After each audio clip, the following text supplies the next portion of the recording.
Eto naman po mga bossing ko ang isa sa mga subok na napakaswerte. Tapos tuturuan ko po kayo kung ano pa ang sangkap na pwede nating gamitin na tambalan mga bossing ko ng ating malinis na tubig. Ngayon po mga bossing, ang tubig kasi ay kasaganahan. Kapag meron kang tubig, mainam po yan dahil yan po mga bossing ko ay humihigop ng mga negatibong enerhiya. At para magtuloy-tuloy ang pasok ng swerte, gamitan natin ito ng kapangyarihan ng tubig. Tapos ay sasabayan din po natin ito mga bossing ko ng cinnamon. Ang cinnamon ay for love and for happiness. Ito po mga bossing ko ay makakatulong upang sa ganon ay magtuloy-tuloy ang agos ng swerte. At ang cinnamon ay for abundance din mga bossing. Kapag meron kang ganito mga bossing ko, nag-a-attract po ito ng swerte. Kaya ang cinnamon mga bossing ko ay hindi nagpapawala po kami mga bossing.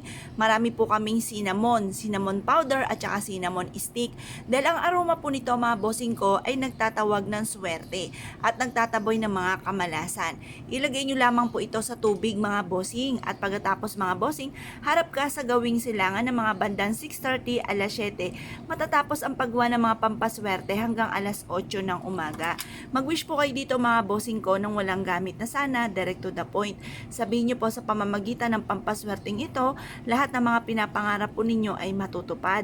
Siksik-liglig at umaapaw at maraming blessing ang darating sa inyo. Ganun ang pag-wish nang walang gamit na sana, direct to the point. O halimbawa, wala kang bahay, sabihin nyo po, magkakaroon ako ng malaking bahay at magandang bahay. Or kaya po, sabihin nyo po, magkakaroon ako ng negosyo na dito na ako yayaman. Matutupad ang lahat ng aking mga pinapangarap. Manalayo ako sa anumang kapamakan ako at ang aking buong pamilya. Ang aking anak ay makakatapos ng kolehiyo at magkakaroon sila ng magandang buhay. Ganun po ang pag-wish, walang gamit na sana, direct to the point. Pagtapos na po kayo mag-wish mga bossing ko, ilalagay nyo lamang po ito mga bossing ko or ibibilad nyo lang ito hanggang alas 8 ng umaga.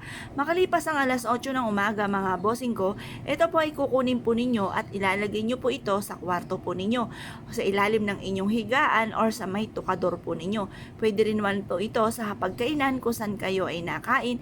Pwede rin naman sa may altar po ninyo. Pwede rin po ito sa center table po ninyo. Nasa inyo kung saan nyo po siya gustong ilagay. Basta pag napansin nyo na parang umuunti na ang tubig, itapon nyo lamang po ito at hugasang mabuti. Kung gusto nyong gumawa ulit ng panibago, ay gumawa po kayo mga bossing. Makakatulong po ito upang sa ganun ay magtuloy-tuloy ang pasok ng swerte at hindi ka na muli mamoblema pa tungkol sa usapin ng pera. Kung naniniwala ka at nais po itong gawin, subukan nyo na po ito mga bossing. Asahan nyo na magiging brown ang tubig dahil ang cinnamon ay kulay brown. Yan po mga bossing ko ay puting-puti lang ngayon dahil hindi pa kumakatas ang cinnamon. Pero once na ito ay kumatas na, yan po mga bossing ko ay magiging kulay brown na. Ngayon po mga bossing, kung ikaw ay naniniwala at nais po itong gawin, subukan nyo na po ito dahil may kakayahan po ito na maka-attract ng kasaganahan at tagumpay sa buhay. For love and for happiness, pangkalahatan po ito mga bossing.